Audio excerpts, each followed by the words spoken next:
सामाजिक सुरक्षा से आप नहीं समझे, लेकिन पेंशन से आप समझ सकते हैं, क्योंकि यहाँ बहुत से लोग होंगे जिन्हें पेंशन मिल रहा होगा। मैं कुछ कल्याणकारी योजनाएं हैं जो सामाजिक सुरक्षा से संचालित है, उसके बारे में आज बताती हूँ। सबसे पहले मैं पेंशन के बारे में बताना चाहती हूँ। सभी जानते होंगे वृद्धा पेंशन बहुत पुरानी योजना थी। इसमें क्या था, बीपीएल होना चाहिए था और 60 वर्ष उम्र होना चाहिए था। बिहार सरकार ने, इससे बहुत कम लोग आच्छादित होते थे। बिहार सरकार ने क्या किया, बीपीएल की बाध्यता को समाप्त कर दिया, यानी कि मुख्यमंत्री वृद्धजन पेंशन योजना की शुरुआत की। इसमें अगर आप बीपीएल में नहीं है तब भी आपको वृद्धा पेंशन दिया जाएगा। सिर्फ आधार में आपका उम्र 60 वर्ष होना चाहिए। सरकार चाहती है 100% आच्छादन, तभी बीपीएल को समाप्त किया। लेकिन फिर भी अभी हम पूछें तो अनेकों आवेदन आ जाएंगे जिसमें लिखा रहेगा हमें वृद्धा पेंशन नहीं मिल रहा है। तो सरकार देना चाहती है, आप लेना चाहते हैं। समस्या कहाँ है, यही मैं बताना चाहती हूँ। सबसे बड़ी समस्या आपके कागजात की है। आपने आधार में अपना नाम और उम्र कुछ और लिखवा रखा है, वोटर आई कार्ड में आपका नाम और उम्र कुछ और है, आपने खाता किसी और नाम से खुलवा लिया है। इतनी विषम परिस्थितियों में आपको पेंशन कैसे दिया जा सकता है? इसलिए आप सभी से अनुरोध है, अपने कागजात सही करवा लें। अगर आपके कागजात सही होंगे तो आपको पेंशन मिलने से कोई नहीं रोक सकता है। ऐसे ही महिलाओं के लिए राष्ट्रीय विधवा पेंशन योजना था।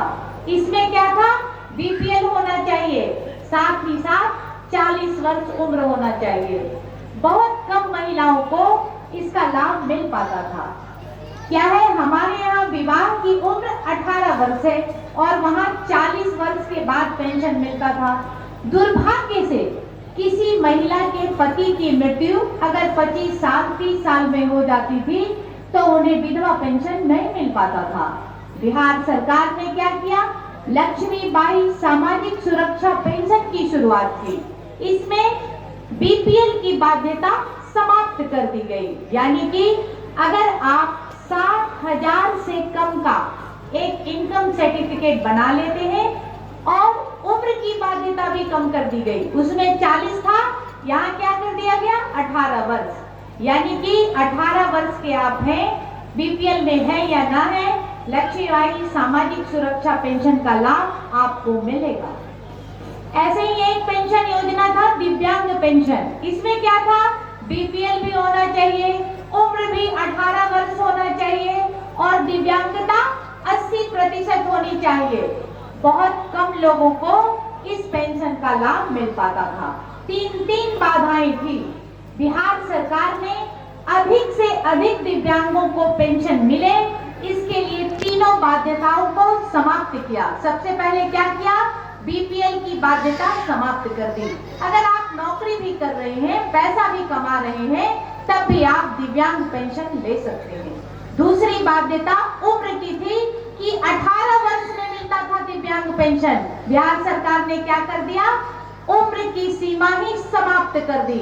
1 दिन, 1 महीने, 6 महीने का भी अगर बच्चा है, अगर वो दिव्यांग है, उसकी दिव्यांगता प्रमाणित हो गई है और उसके प्रमाण पत्र बन गए हैं, तो उन्हें पेंशन दिया जा सकता है। साथ ही साथ दिव्यांगता का प्रतिशत भी कम कर दिया। उसमें 80% था, उसे घटाकर 40% कर दिया। यानी कि सरकार की मंशा है कि हम हर योग्य व्यक्ति को पेंशन से जोड़ सकें। कमी आप में है। आप अगर आपने कागजात सही करवा लेते हैं तो आपको पेंशन अवश्य मिलेगा। आप क्या करते हैं, आवेदन लिख के कभी प्रखंड में, कभी डीएम सर के पास, कभी माननीय मुख्यमंत्री जी के पास चले जाते हैं, मुझे पेंशन नहीं मिल रहा, फिर आएगा रिजेक्ट होगा। नहीं, आप सोचें हमें पेंशन क्यों नहीं मिल रहा है, अपने कागजात सही करवा लें। एक और अनुरोध होगा, जिनको पेंशन मिल रहा है उन्हें अगर किसी प्रकार की कठिनाई है, मान लेते हैं हाथ से पेंशन मिल रहा था, अभी नहीं मिल पा रहा है, कुछ महीनों का पेंशन बंद हो गया है या उनका नाम डिलीट हो गया है, किसी भी प्रकार की समस्या है, तो आप अपने आधार की एक कॉपी, अपने बैंक अकाउंट की एक कॉपी और उस पर एक मोबाइल नंबर जो कि चालू हालत में है लिखकर अपने प्रखंड विकास पदाधिकारी के यहाँ आवेदन देंगे। हर प्रखंड में सामाजिक सुरक्षा के कर्मी हैं, आपके समस्याओं का समाधान त्वरित गति से किया जाएगा।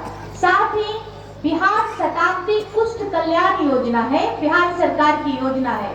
इसमें क्या है, जिस व्यक्ति को कुष्ठ हो गया हो उससे सब छुआछूत करने लगते हैं, जबकि ये छूत की बीमारी नहीं है, उन्हें लोग घर में रखना नहीं चाहते, लेकिन बिहार सरकार ने इसके लिए बिहार शताब्दी कुष्ठ कल्याण योजना की शुरुआत की।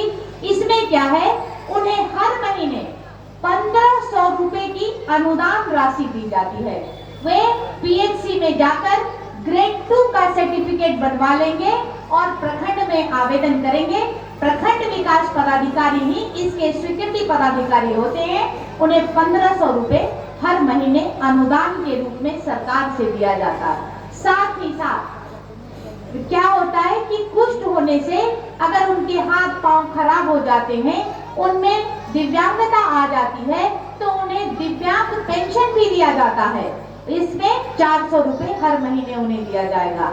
अगर कुष्ठ से पीड़ित व्यक्ति कुछ करना चाहते हैं, कुछ सीखना चाहते हैं, तो सरकार इसके लिए 300 रुपए महीने उन्हें देती है। हम इसके अतिरिक्त हमारे यहाँ और भी योजनाएं हैं।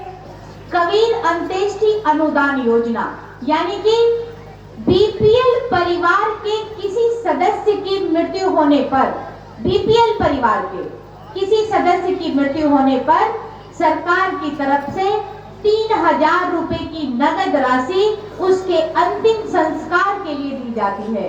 ये राशि किसी भी समुदाय के लोगों के लिए दी जाती है, इसमें सिर्फ बीपीएल होना चाहिए। ये आपको पंचायत सचिव के माध्यम से मिलता है। अगर आपके आसपास किसी बीपीएल परिवार के सदस्य की मृत्यु हो जाती है, तो आप अपने पंचायत सचिव से संपर्क अवश्य करें।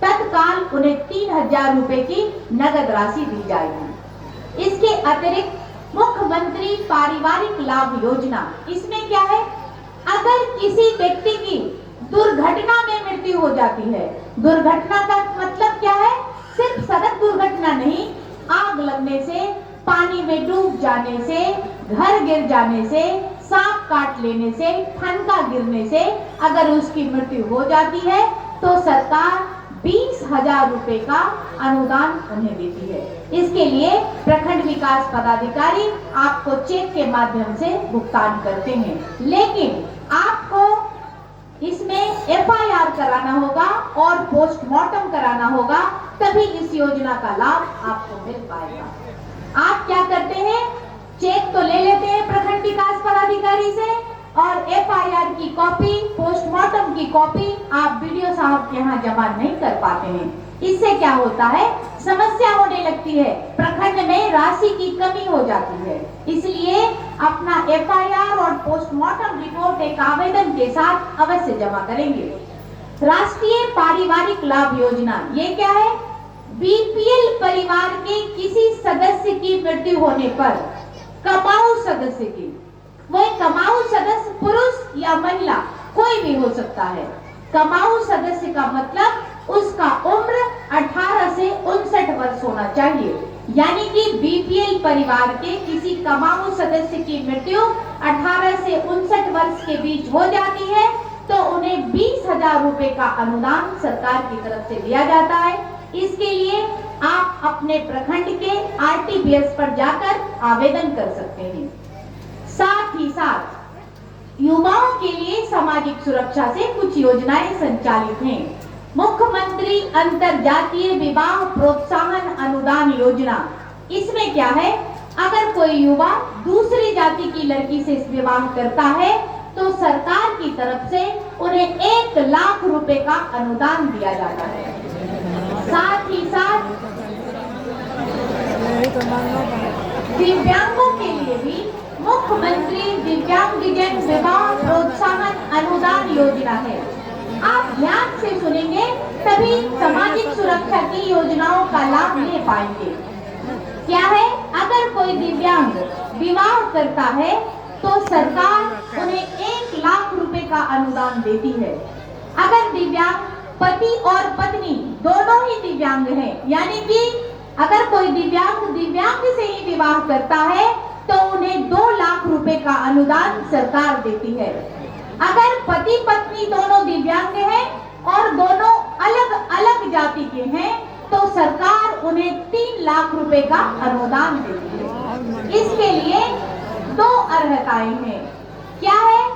विवाह की तिथि से 2 वर्ष के अंदर, विवाह की तिथि से 2 वर्ष के अंदर आप आवेदन कर सकते हैं। ये आवेदन आप प्रखंड विकास पदाधिकारी के यहाँ या सामाजिक सुरक्षा में कहीं भी दे सकते हैं।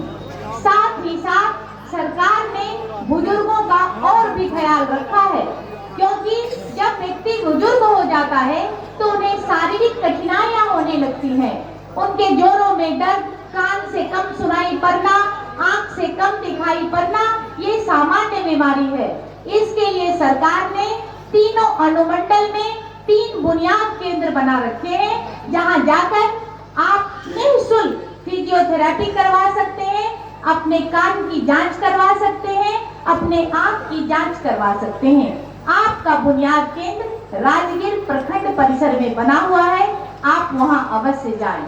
साथ ही साथ वैसे बुजुर्ग जिनकी संतान उनका देखभाल नहीं करती है, उनके संपत्ति को हड़पना चाहती है, घर में रहने देना नहीं चाहती, उनका ध्यान नहीं रखती है, इसके लिए सरकार ने माता पिता भरण पोषण अधिनियम लाया है।